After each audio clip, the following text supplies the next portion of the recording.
አንድ ሙስሊም ሰጋጅ ሰላተ ዙህርን እየሰገደ ነበር። ለአምስተኛ ረክዓ ተነስቶ ቆመ። ወለም የዝኩር الزيادة إلا وهو في التشهد ይሄን አምስተኛ ረክዓ መጨመሩን ግን አላስታወሰም። አተህያቱ ቁጭ ብሎ በሚቀራበት ጊዜ እንጂ ሙሉ ረክዓውን ካጠናቀቀ በኋላ ነው። ተሸሁድ ቁጭ ባለበት አሁን የነበረው ቂያም አራተኛ ሳይሆን አምስተኛ መሆኑን አስታወሰ። ታዲያ ምን ያደርግ ሲባል ፈዩክሚሉ ተሸሁድ ያን የጀመረውን ተሸሁዱን ይጨርሰዋል። ወዩሰሊም ወደ ቀኝ ወደ ግራ ያሰላምታል። ሰላቱ ተጠናቀቀ ማለት ነው። ላመጣው አንድ ረክዓ አምስተኛ ቂያም ከዛ ምን ያደርጋል? ثم يسجد للسهو እዛው ባለበት ሁለት ጊዜ ስጁድ ይወርዳል። ወዩሰሊም ወደ ቀኝ ወደ ግራ ያሰላምታል ማለት ነው።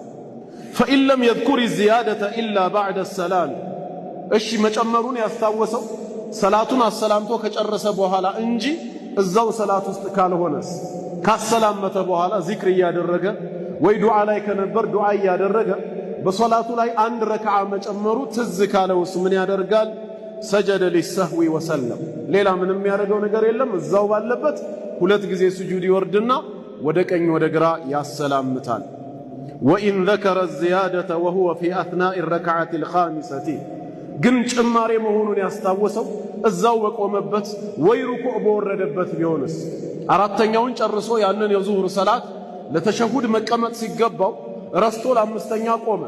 ፋቲሃ ክልል ገብቷል። ፋቲሃን እየቀራ እያጠናቀቀ ወይ ግማሽ ላይ እያለ አሁን የቆመው አምስተኛ መሆኑ ትዝ ቢለው ወይ ሩኩዕ ላይ እያለ ትዝ ቢለውስ አሁን ምን ያደርጋል?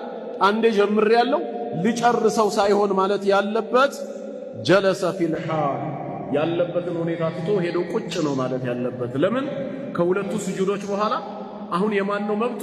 የተሸሁድ የአተህያቱ ነበር። እሱ በጭማሬ ረስቶ ስለቆመ የቆመው ስለማይቆጠርለት ፋቲሃ ግማሽም ላይ ይሁን ሩኩዕም ላይ ይሁን ጭማሪ መሆኑ ትዝ ካለው ያንኑ ሳይጨርስ ወዲያው ትቶ ቁጭ ማለት አለበት። ከዋናው ሊቀጥል ማለት ነው።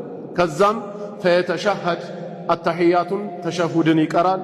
ثم يسجد ويسلم ከዛም ያሰላምታል ወደ ቀኝ ወደ ግራ ثم يسجد للسهو ويسلم ከዛ ድጋሚ ሁለት ጊዜ ስጁድ السهو ይወርድና ወደ ቀኝ ወደ ግራ ያሰላምታል ማለት ነው። አሁን በጥቅሉ ከዚህ ሁለት ነገር ነው የተማርነው ማለት ነው።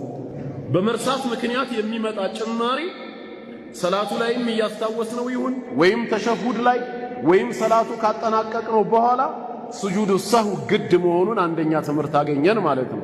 ሁለተኛ በጭማሪ ምክንያት የሚመጡት የሰላት ክፍሎች ስጁድ السهዋቸው ከማሰላመት